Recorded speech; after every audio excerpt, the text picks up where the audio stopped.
আসসালামু আলাইকুম। চিতই পিঠা যেভাবে বানাই না কেন, চিতই পিঠা সবথেকে বেশি মজার হয় মাটির খোলায়। কিন্তু গ্যাসের চুলায় সরাসরি মাটির খোলা বসিয়ে যদি পিঠা বানাতে যাই, তাহলে খোলা ফেটে যায়। আজ শেয়ার করব অল্প সময়ে কিভাবে আমরা গ্যাসের চুলায় মাটির খোলা রেডি করতে পারি সেই প্রসেসটা।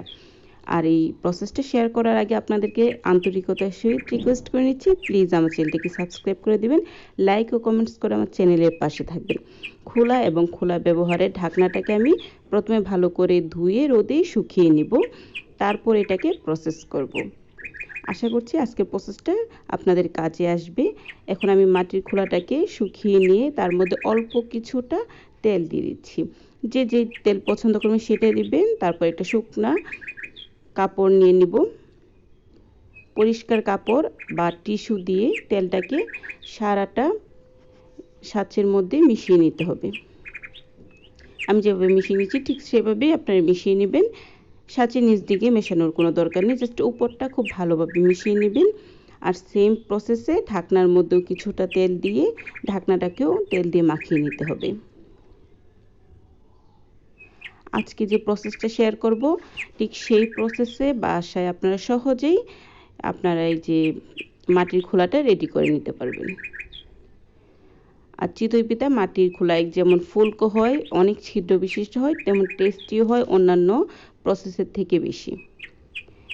এখন আমার মাখিয়ে নেবার পর চুলায় ধরিয়ে দিলাম। চুলা ধরিয়ে তারপর অল্প আঁচে বসিয়ে দিতে হবে মাটির খোলাটাকে। মাটির খোলাটা চুলায় বসানোর পর কোনো ক্রমেই চুলা ধরাতে যাবেন না, চুলাটা অবশ্যই আগেই ধরাবেন, নয়তো খোলা কিন্তু ফেটে যাবে, এটা খেয়াল রাখবেন। বসানোর পর চুলার আঁচ থাকবে অল্প, আর কয়েক মিনিটের মধ্যে দেখবেন ধোঁয়া উঠতে থাকবে, মানে পুরা স্টার্ট হয়ে যাবে।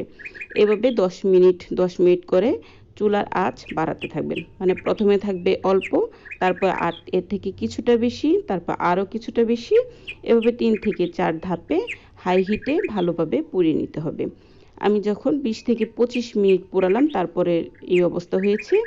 আরও 10 থেকে 15 মিনিট জাস্ট হাই হিটে যদি পুড়িয়ে নিই তাহলে দেখবেন সবটা খুব সুন্দর কালচে হয়ে আসবে। সবটা না হলেও মাঝে যতটুকু প্রয়োজন ততটুকু কালচে হবে, আর যতই পিঠা বানাবেন আস্তে আস্তে পুরোটাই কালচে হয়ে যাবে।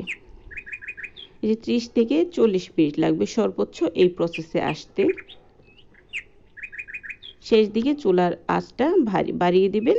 তারপরে যখন যদি সাথে সাথে পিঠা বানাতে চান তাহলে আবার একটা কাপড়ের মধ্যে বা টিস্যুর মধ্যে অল্প কিছুটা তেল দিয়ে এভাবে মুছে নিয়ে গোলা দিয়ে বানিয়ে নেবেন। আমি শুকনা খোলা দিয়েই গোলাটা বানিয়ে নিয়েছি, সেটা দিয়ে বানিয়ে আপনাদের সঙ্গে শেয়ার করছি। দেখবেন এই পিঠাটাও সুন্দর হবে, জাস্ট প্রথম যেহেতু দেওয়া এটা খুব কম ফুলবে কিন্তু উঠে যাবে খুব সুন্দরভাবে। ঢাকনা দিয়ে জাস্ট অল্প কিছুটা পানি দিয়ে চিতই পিঠাটা বানিয়ে নিব। 2 থেকে আড়াই সর্বোচ্চ 3 মিনিটের মধ্যেই পিঠাটা হয়ে যাবে। আর চুলার আঁচটা মাঝারি রেখে পিঠাটা করবেন। এই দেখুন পিঠা কিন্তু আমার হয়ে এসেছে এবং খুব সুন্দর হবে পিঠাগুলো। প্রথমটা এতটা ফুলবে না বা এতটা ছিদ্র বিশিষ্ট হবে না, কিন্তু যত বানাতে থাকবেন ততই ফুলবে, ছিদ্র বিশিষ্ট হবে এবং টেস্টি হবে অনেক বেশি। প্রতিটা পিঠা দেওয়ার আগে অল্প কিছুটা পানি আর তেল দিয়ে ভালো করে একটু মুছে নেবেন, বেশি তেল কখনোই ইউজ করবেন না। দেখুন কি মানে দেওয়ার পরেই কিভাবে ছিদ্র হওয়া শুরু হয়। এটা আমার সেকেন্ড পিঠারে দেখবেন কি পরিমাণ ফুলবে। এভাবে ধাপে ধাপে যত পিঠাই বানানো হবে ততই খুব সুন্দর করে ফুলবে। এখন যখন আপনাদের পিঠা বানানো কমপ্লিট হয়ে যাবে তখন খোলাটা সরাসরি কোনো ঠান্ডা স্থানে রাখবেন না, চুলার উপরে রেখে ঠান্ডা করে নেবেন, তারপরে নামাবেন। এটা হচ্ছে মাটির খোলা ভালো থাকার টিপস।